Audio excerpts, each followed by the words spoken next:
অনিমেষ রায় উকিল রজতব লাহিড়ীর কাছে জানতে পারল সকালে তিনি যার সাথে কথা বলেছে সে তার মেয়ে আঁখি। এমনটাই দেখতে চলেছেন দুই শালিক ধারাবাহিক। উকিল রজতব লাহিড়ী আগে থেকেই বুঝতে পেরেছিল প্রিয়রঞ্জন কাঞ্জিলাল তার পেছনে লোক লাগিয়েছে, তাই অনিমেষ রায়ের সঙ্গে কথা না বলে সেখান থেকে উকিল রজতব লাহিড়ী চলে যায়।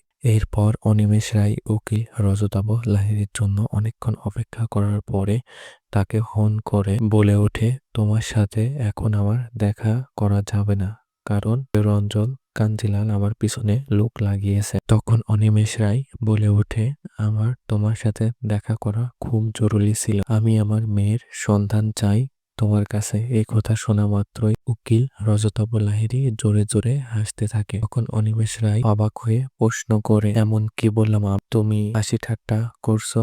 এই কথা শুনে রজতব লাহিড়ী বলে ওঠে, তুমি